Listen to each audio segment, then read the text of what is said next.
Gold, trusted gold buyers. మీరు తాకట్టు పెట్టిన బంగారాన్ని విడిపించి ఈ రోజు ఉన్న మార్కెట్ ధరకు కొనబడను.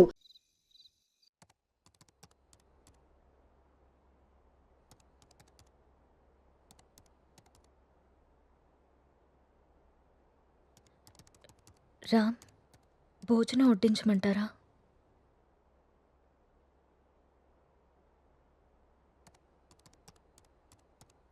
ఊరెళ్ళిన పని ఏమైంది రామ్?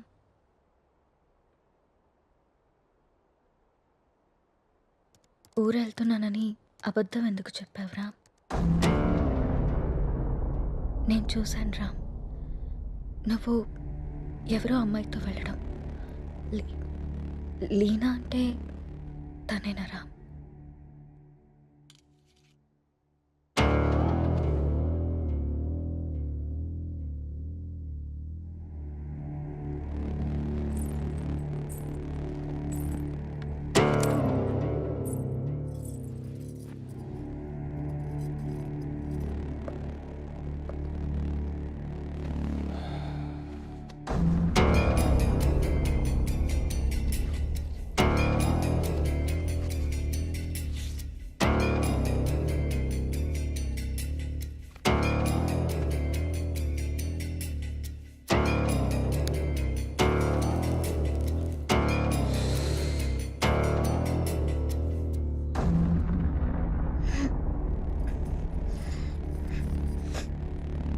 ఇబ్బందిగా ఉందా?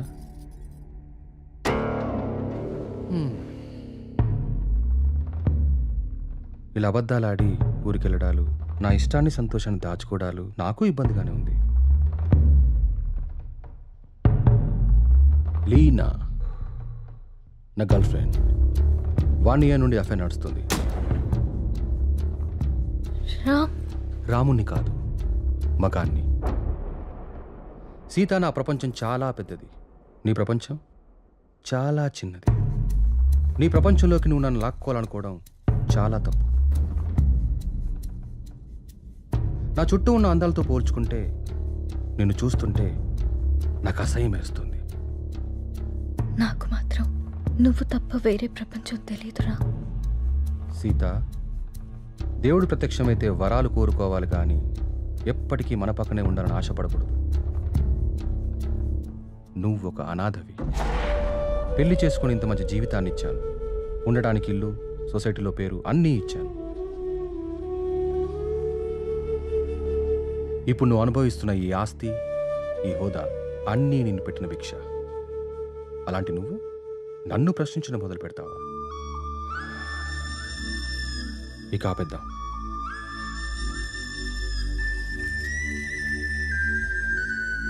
మనం విడిపోదాం. అలా మాట్లాడుకున్నాం ప్లీజ్.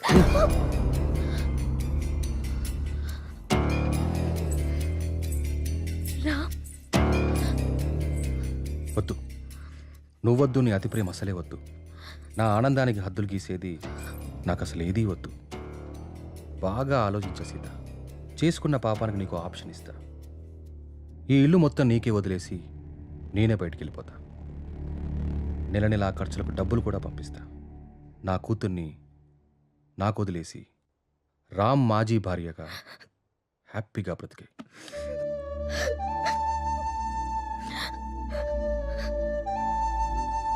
నీకెప్పుడైనా నా మీద కోరిక కలిగినప్పుడు కాల్ చేయి, వచ్చి వెళ్తుంటాను.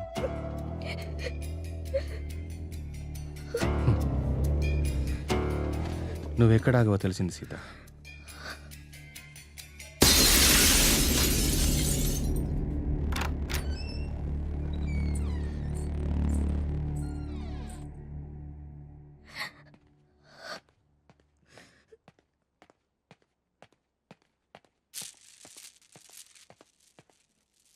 నాన్న కోపంగా ఉన్నారు, మనం వెళ్ళి బతుకుందాం.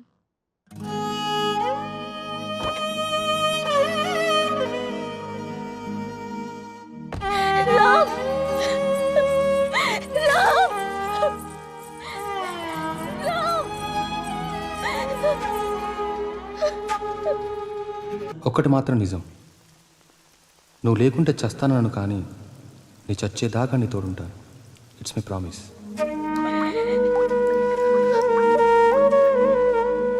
అమ్మ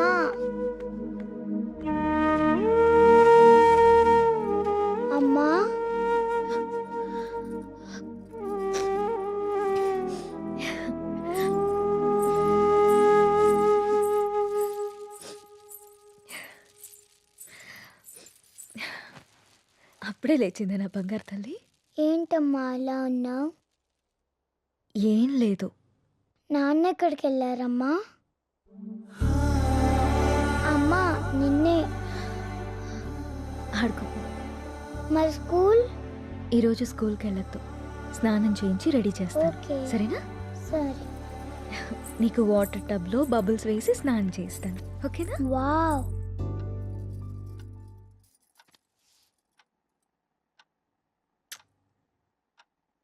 ఈ డ్రెస్ ఎందుకు వేసావమ్మా? ఎక్కడికి వెళ్తున్నాం మనం?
నా చుట్టూ ఉన్న అందాలతో పోల్చుకుంటే నిన్ను చూస్తుంటే నాకు అసహ్యం వేస్తుంది.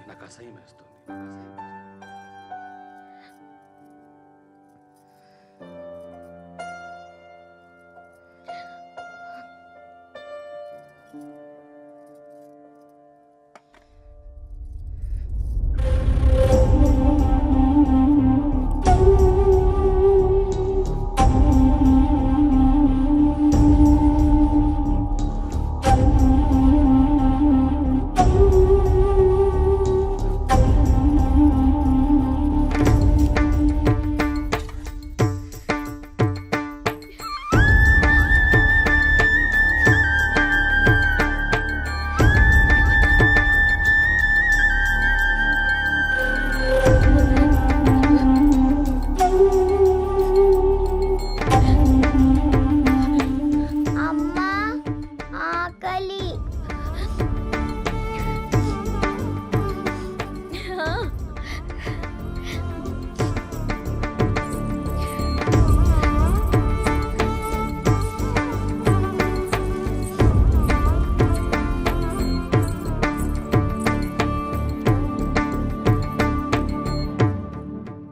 ఇవాళ టిఫిన్ చేయలేదా అమ్మా? అన్నం తీసుకొచ్చా. ఈరోజు నీకు ఇష్టమైన టమాటా కర్రీ వండాను నాన్న, తినేసి.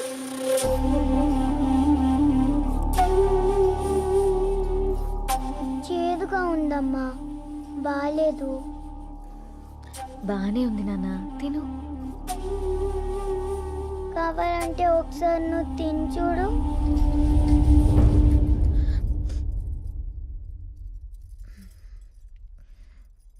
బాగుంది నాన్న, తిను. నాకు వద్దమ్మా, నాకు వద్దు. సరే, నీకు ఇష్టమైన పాట పాడితే తింటావా? సరే.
అమ్మా, నిన్ను మళ్ళీ చంపేసుకున్నానమ్మా. నన్ను క్షమించు.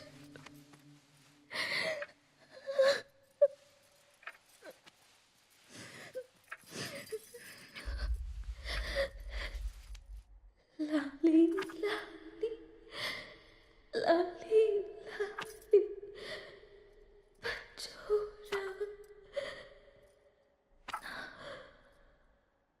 పుచ్చాయి.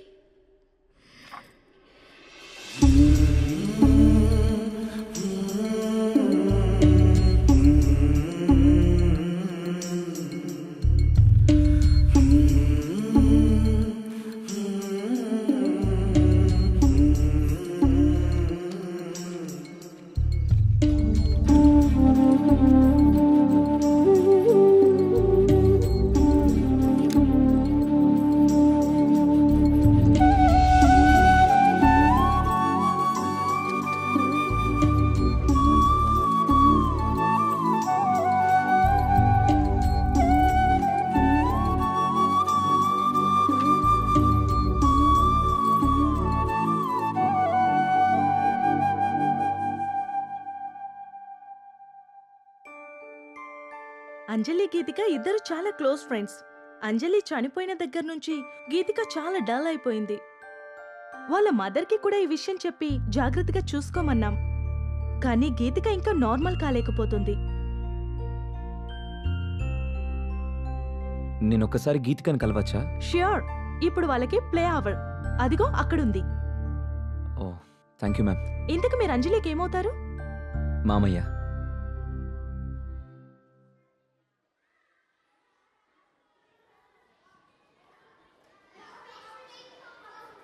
హాయ్.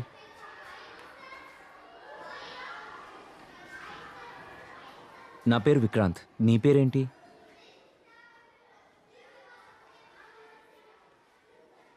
నాకు తెలుసు, నీ పేరు గీతిక.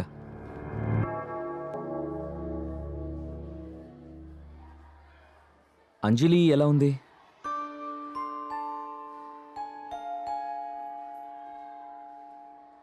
ఐస్ క్రీమ్ తిందమ్మా. నీకు అంజలికి ఇష్టమైన ఫ్లేవర్ స్ట్రాబెర్రీ ఫ్లేవర్. తిందామా ఐస్ క్రీమ్?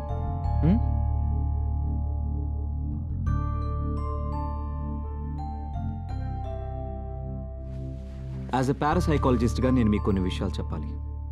అంజలి గీతిక క్లోజ్ ఫ్రెండ్స్. ఆ విషయం మీకు తెలుసు. సడన్గా అంజలి చనిపోవడంతో గీతిక బాగా డిస్టర్బ్ అయింది.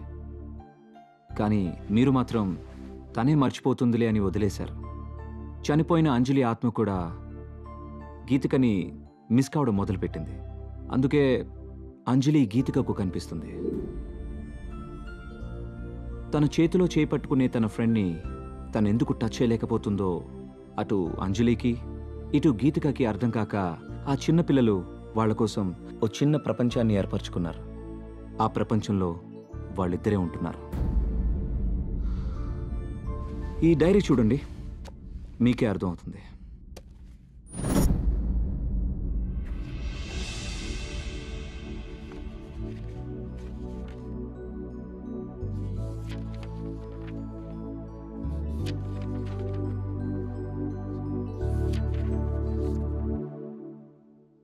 ఇంకా ఉంది, 4 పేజీల తర్వాత చూడండి.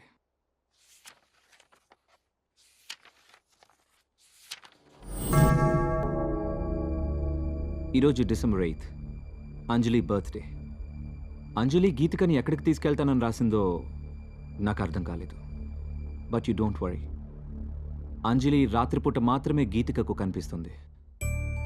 ఈ ఒక్క రాత్రికి మీరు గీతికని జాగ్రత్తగా చూసుకోండి. ఈ ప్రాబ్లంని నేను సాల్వ్ చేస్తాను. ఈ ప్రపంచంలో పిల్లలకి అమ్మా నాన్న ప్రేమ దొరికితే దేన్నైనా మర్చిపోతారు. ఆ ప్రేమను మీరు మీ అమ్మాయికి ఇవ్వండి.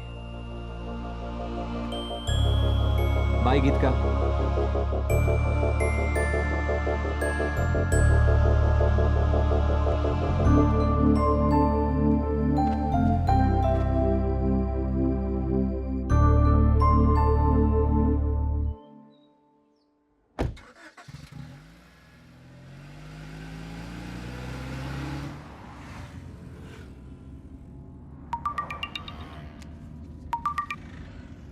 హలో. హాయ్ విక్కీ, ఈరోజు హై లైఫ్లో పార్టీ ఉంది. నైట్ రామ్ అక్కడికి వస్తున్నాడు. నువ్వు కూడా వచ్చాయి, నీకోసం వెయిట్ చేస్తూ ఉంటాను. Okay, I'll be there.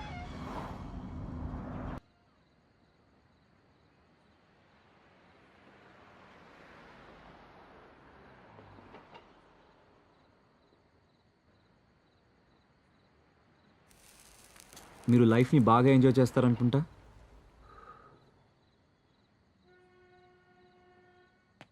విషయం ఏంటో చెప్పు. ఎవరు నువ్వు? అసలు నన్నెందుకు ఫాలో అవుతున్నావు? నా పేరు విక్రాంత్. 3 months బ్యాక్ మీరు అమ్మిన ఆ విల్లాని నేనే కొన్నాను.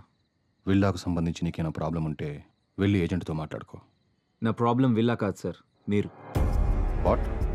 నేనా? 3 months బ్యాక్ ఆ ఇంట్లో ఏం జరిగిందో తెలుసుకోవాలని వచ్చాను. అది నీకు అవసరం లేని విషయం. మిమ్మల్ని చూస్తుంటే నాకు చాలా ఆశ్చర్యంగా ఉంది సార్. 2 నిండు ప్రాణాలు పోవడానికి కారణమైన మీరు ఏ తప్పు చేయని వాడిలా ఇంత ప్రశాంతంగా ఎలా ఉంటున్నారో నాకు అర్థం కావట్లేదు. నా భార్య కూతురు సూసైడ్కి నేనే కారణమని ఊరంతా ఎలా అనుకుంటున్నారో నువ్వు అలాగే అనుకుంటున్నావు కాబట్టి నాకు ఆశ్చర్యం లేదు. నేను తప్పు చేయలేదని నాకు తెలుసు, అందుకే ప్రశాంతంగా ఉన్నాను. ఆ అబద్ధాన్ని నిజమని మిమ్మల్ని మీరే బాగా నమ్మించుకుంటున్నారు సార్. ఏది నిజమో ఏది అబద్ధమో నీకేం తెలుసు? నాకు తెలుసు సార్. ఏం తెలుసు నీకు? 15 ఏళ్ళు కష్టపడి నేను సంపాదించుకున్న పేరు, పరువు, ప్రతిష్టని నా భార్య చేసిన పిచ్చి పనితో మొత్తం కోల్పోయానని తెలుసా? ప్రేమించి జీవితాన్నిచ్చిన పాపానికి ప్రపంచం దృష్టిలో నన్ను దోషిగా నిలబెట్టి తను హాయిగా చనిపోయిందని తెలుసా? చిన్న పాప అన్న జారి లేకుండా, నా కూతుర్ని కూడా నాకు మిగలనీయకుండా తనతో తీసుకెళ్ళిపోయి నన్ను ఒంటరివాని చేసిందని నీకు తెలుసా? చేయని తప్పుకు శిక్ష అనుభవిస్తూ మనశ్శాంతిని కోల్పోయి నన్ను నేను మత్తులో ముంచుకునేలా చేసిందని తెలుసా? ఏం తెలుసు నీకు?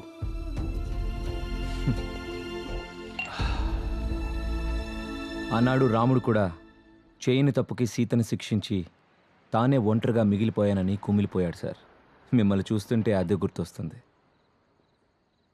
నేను ఆ ఇంటికి వచ్చాక ఏం జరిగిందో తెలుసుకోవాలని మీ వెంట పడ్డాను, కానీ అసలు ఏం జరిగిందో మీకు తెలియదని నాకు ఇప్పుడే అర్థమవుతుంది. సార్, మీరేదో కోల్పోయాను అని ఫీల్ అవుతున్నారే, నిజంగా మీరేం కోల్పోయారో మీకు తెలుసా? ఇవి చదవండి. తప్పెవరు చేశారో, శిక్ష ఎవరికి పడిందో మీకే అర్థమవుతుంది.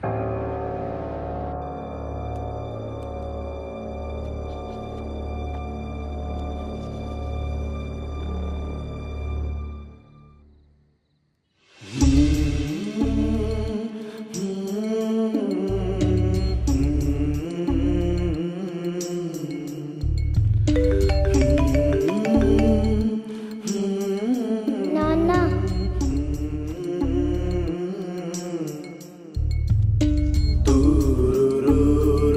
ఈ రోజు ఎందుకో కొత్తగా ఉంది.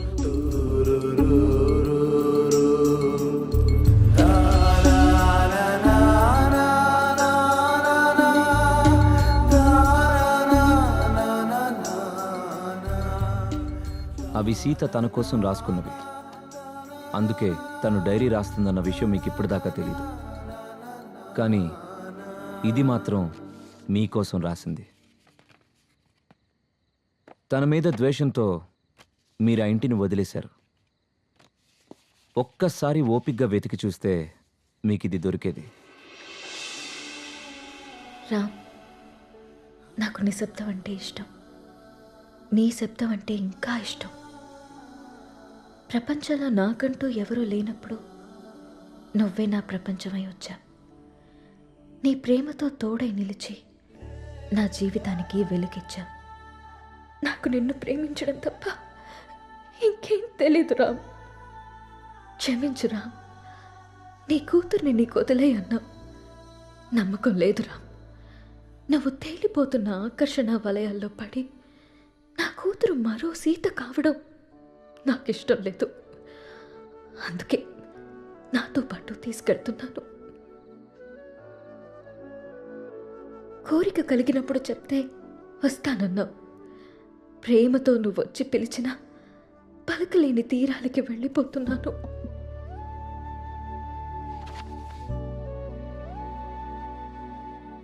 సార్, మగాడు నచ్చితే ప్రేమిస్తాడు, ఆడది నమ్మితే ప్రేమిస్తుంది. ప్రేమనిచ్చినంత సులువు కాదు సార్ నమ్మకాన్ని ఇవ్వడం. 7 అడుగులు వేస్తూ మీరిచ్చిన నమ్మకాన్ని 7 ఏళ్లు కూడా నిలబెట్టుకోలేకపోయారు.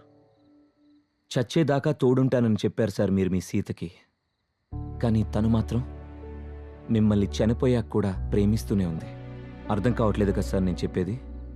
ఆ డైరీలో మీరు చదివింది వదిలేసి 4 పేజీల తర్వాత చదవండి.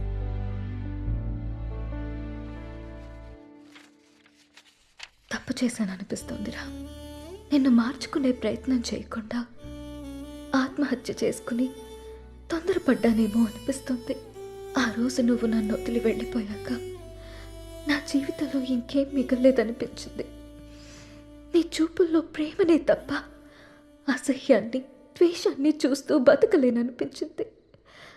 రామ్, మంటల్లో నేను కాలి బూడిదైపోయినా నీ పైన ప్రేమ ఇంకా బతికే ఉంది. నీ కళ్ళల్లో ఆ ప్రేమని, నీ మాటల్లో ఆప్యాయతని మళ్ళీ చూడాలనుంది. అప్పటికి కానీ నా ఈ ఆత్మకి శాంతి కలగదేమో. నువ్వు వచ్చేదాకా ఈ సీత నీ కోసం ఎదురు చూస్తూనే ఉంటుంది. నీ ప్రేమ వీడ్కోలు కోసం తప్పిస్తూనే ఉంటుంది. ఒక్కసారి రా, ఒక్కసారి ఈ సీత కోసం రావా? నాకు మాత్రం నువ్వు తప్ప వేరే ప్రపంచం తెలియదురా.